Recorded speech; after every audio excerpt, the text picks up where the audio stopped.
Bismillahirrahmanirrahim. Assalamualaikum warahmatullahi wabarakatuh. Perkenalkan, nama saya Imilda dari kelas A dengan NIM 246500016. Di sini saya akan menjelaskan tugas MIP dari mata kuliah pemrograman VisualNet. Baik, di sini saya sudah membuat aplikasi hitung gaji pegawai Unidayan sebagaimana tugas yang telah diberikan oleh dosen saya. Mungkin langsung saja di sini saya jelaskan satu persatu apa yang digunakan dalam aplikasi hitung gaji pegawai Unidayan ini. Desain apa saja yang saya gunakan. Mungkin untuk desain di sini saya menggunakan picture box untuk mengisi logo. Untuk mengisi logo yang kita butuhkan, di sini saya mengisi logo Universitas Dayani Iksanuddin. Untuk mengisi logo di sini, teman-teman bisa klik ini, tanda ini, terus klik choose image, terus import, dan cari logo yang kita butuhkan atau teman-teman butuhkan, terus tinggal OK. Itu untuk logonya. Dan kemudian untuk aplikasi hitung gaji ini saya menggunakan label dan mengganti namanya yaitu aplikasi hitung gaji pegawai Unidayan. Untuk ukuran fontnya ini teman-teman bisa ubah di sini di font properties, terus klik titik 3 titik di samping dan pilih sesuai apa yang kita butuhkan, terus klik OK. Untuk data personal di sini saya menggunakan grup box 1 dan mengubah grup box satunya menjadi data personil.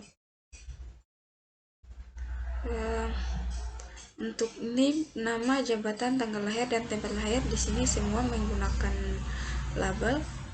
Dan untuk nama, NIM, dan tempat tanggal lahir di sini menggunakan text box. Sini saya menggunakan 3 text box ya, karena saya butuhkan 3 text box. Dan untuk jabatan di sini menggunakan combo box 1. Untuk tanggal lahir, data time picker untuk mengisi tanggal lahir. Dan untuk grup box 2 di sini untuk kalkulasi gaji di sini menggunakan grup box lagi, tinggal ganti namanya di sini teks, ganti nama kalkulasi gaji. Dan gaji pokok, bulan, hari kerja, sakit, sampai gaji bersih di sini menggunakan label lagi. Semua di sini menggunakan label. Dan untuk bulannya di sini menggunakan combo box. Berarti di sini kan tadi combo box 1, berarti di sini combo box 2. Untuk gaji pokok sampai gaji bersih ini menggunakan text box ya. Text box di sini saya gunakan ada 9, berarti kalau di grup box 2 ini text box yang saya gunakan ada 9. Kembali di grup box 1 ini, di sini saya tadi menggunakan combo box, dan untuk combo boxnya ini diisi. Di sini saya mengisi kata usaha, sekprodi, kaprodi, wadek, dekan, wartek, dan rektor. Terus klik OK. Untuk isian combo box satunya itu tadi ya, tinggal klik ini, terus edit items, dan tinggal isi apa yang teman-teman butuhkan di sini. Dan untuk bulan di sini berarti combo box 2, di sini saya mengisi untuk bulan dari Januari sampai Desember. Dan untuk tambah data hitung gaji, hapus, keluar, di sini saya menggunakan button yang saya gunakan di sini ada 4, di mana button tersebut saya mengganti namanya menjadi tambah data, hitung gaji, hapus, dan keluar. Dan untuk ininya saya menggunakan group box lagi. Untuk ini menggunakan data grid view 1. Untuk mengambil nama, jabatan, NIP, tempat tanggal lahir, gaji pokok, potongan, gaji bersih, teman-teman tinggal klik ini, terus add kolom untuk menambahkan kolom-kolom ini, terus tinggal add di sini, klik add. Saya menggunakan 9 kolom di sini karena yang saya butuhkan 9. Teman-teman bisa add sesuai teman-teman yang butuhkan. Oke, mungkin itu penambahan kolomnya. Dan untuk mengedit nama, jabatan, tempat tanggal lahir, gaji pokok, potongan, dan gaji bersih, ini tinggal klik ini lagi, terus edit columns. Untuk mengganti namanya tinggal cari header text dan mengubah namanya di sini sesuai apa yang kita butuhkan, terus klik OK. Nah, mungkin itu penjelasan untuk desain yang dibutuhkan pada aplikasi hitung gaji pegawai Unidayan atau Form 1. Mungkin langsung saja kita masuk ke program. Nah, mungkin ini untuk program hitung gaji pegawai Unidayan. Untuk private sub from load ini dia grup box 1 dan grup box 2 akan dinonaktifkan agar tidak bisa diisi sebelum menekan tombol tambah data. Nah, untuk button 2 dan button 3 dia untuk membersihkan juga menonaktifkan dan memastikan tidak ada proses sebelum datanya siap. Untuk button 1 di sini atau tombol tambah data, programnya untuk mengaktifkan grup, input data, dan tombol perhitungan ketika kita ingin menambahkan data baru, dan menyediakan opsi untuk membatalkan proses pengisian data. Selanjutnya ada pemilihan jabatan atau combo box 1. Pilihan jabatannya di sini ada tata usaha, gaji pokoknya sama dengan 1.500.000 dan sekprodi gaji pokoknya dia sama dengan 2 juta dan seterusnya wadek, dekan, dan rektor. Ini dia menentukan gaji pokoknya ini berdasarkan jabatan yang dipilih. Gaji pokoknya ini akan diisi di text box 4. Dan pemilihan bulan kerja atau combo box 2. Di sini program yang digunakan di sini menggunakan select case. Dan untuk combo box 2 atau pemilihan bulan kerja di sini menentukan jumlah hari kerja efektif dalam sebulan. Jumlah hari dalam bulan dikurang 4 untuk hari libur. Contohnya di sini Februari hari bulan sama dengan 28 akan dikurangi 4. Begitupun juga dengan April, Juni, September, dan November hari bulan sama dengan 30 akan dikurang 4. Sini juga menggunakan select case untuk programnya. Selanjutnya ada button 2 atau tombol hitung gaji. Untuk hitung gaji atau button 2 ini untuk memvalidasi input apakah semua data yang dibutuhkan telah diisi. Validasi di sini yang dimaksud adalah ketika ada salah satu komponen yang tidak terisi akan muncul message box silakan diisi dengan benar. Nah, kemudian jika data sudah lengkap maka akan lanjut dengan hitung gaji. Selanjutnya ada hitung potongan. Potongan di sini berdasarkan jumlah hari sakit, izin, dan tanpa keterangan dengan batas maksimum sebesar gaji pokok.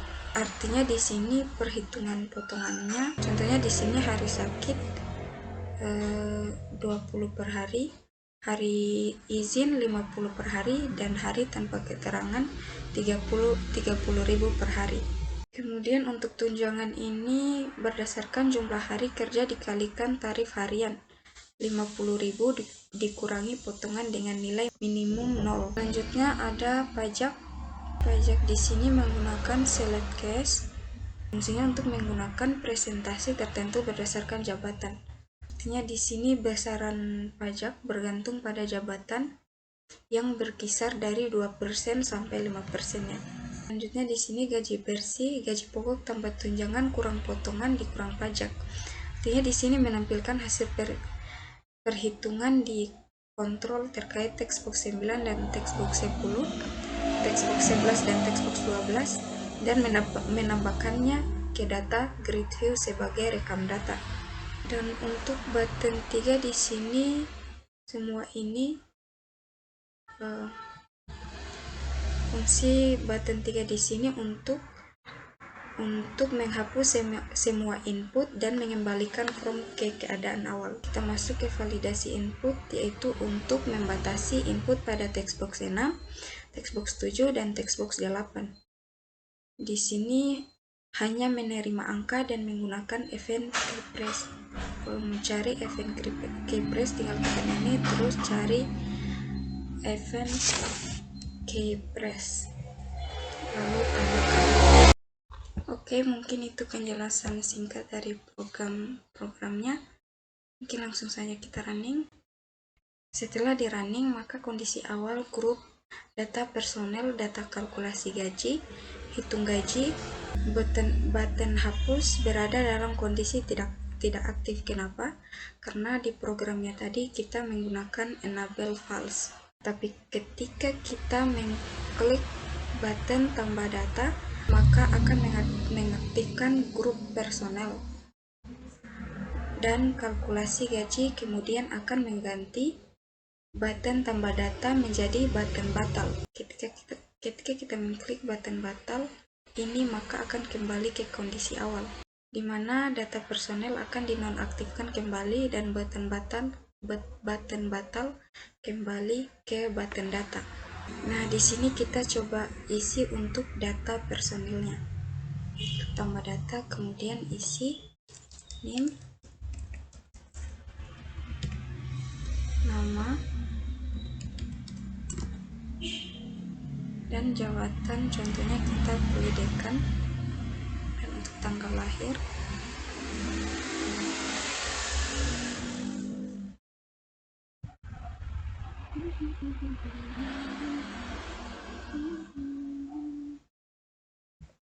tempat tanggal lahir ada. Nah, gaji pokoknya akan terisi otomatis, yaitu 3.500.000. Untuk pengisian kalkulasi gaji di sini atau gaji Colobox bulan dari periode Januari sampai Desember. Jika kita mengisi bulan, maka pada hari kerja akan mengisi hari kerja secara otomatis. Contohnya di sini saya pilih bulan September, maka hari kerja akan terisi 26. Kenapa? Karena dengan ketentuan jumlahnya hari pada bulan dikurang 4, dan begitupun dengan bulan-bulan yang lain. Nah, seperti pada program yang saya jelaskan tadi, ketika ada salah satu komponen yang tidak terisi atau textbox yang tidak terisi ini, maka ketika kita tekan hitung gaji, maka akan menampilkan message box silakan diisi dengan benar. Oke. Kemudian di sini kita coba lengkapi untuk kalkulasi gajinya. Ketentuan di sini sakit tanpa keterangan dan izin itu menunjukkan jumlah hari dan hanya diisi oleh angka. Jadi sakit tanpa keterangan dan izin ini tidak boleh diisi dengan huruf atau yang lain, hanya boleh diisi dengan angka. Dan mengurangi jumlah tunjangannya. Contohnya kita isi di sini sakitnya 0, keterangan 0, isi 0.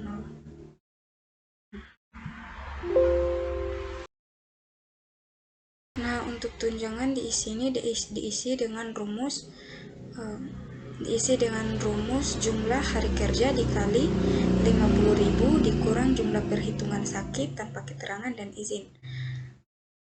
Untuk ketentuannya di sini seperti yang dijelaskan pada program tadi, jumlah sakitnya dikali 20.000, jumlah izinnya dikali 5.000, dan tanpa keterangannya dikali 30.000. Nilai maksimal dari potongan sakit izin tanpa keterangan adalah jumlah gaji pokok potongan diisi oleh angka. Pajaknya di sini tadi dihitung berdasarkan jabatan. Di sini saya jabatannya dekan, berarti pajaknya di sini pajak dekan berarti tadi 4%-nya. Untuk gaji bersihnya diisi dengan gaji pokok ditambah tunjangan dikurang potongan dikurang pajak. Kemudian data-data yang diisi di sini tadi, data-data yang diisi di data personil dan kalkulasi gaji tadi di sini akan disimpan ke dalam data grid view. Tersimpan data grid view seperti nama, dekan, nama, jabatan, NIP, tempat tanggal lahir, gaji pokok, dan potongan, dan gaji bersih. Setelah menambahkan semua ke data grid view, kita kembali, karena tadi tombol button 3 atau button hapusnya tidak aktif, kita kembali mengaktifkannya. Ketika kita mengklik button hapus, maka data personel dan kalkulasi gaji akan terhapus atau kembali ke kondisi awal. Kemudian ketika tekan keluar, akan keluar dari output. Oke, mungkin itu saja penjelasan dari saya bagaimana cara membuat aplikasi hitung gaji pegawai Unidayan di aplikasi Microsoft Visual Studio 2010. Lebih dan kurangnya atau ada salah kata mohon dimaafkan. Saya akhiri dengan wassalamualaikum warahmatullahi wabarakatuh.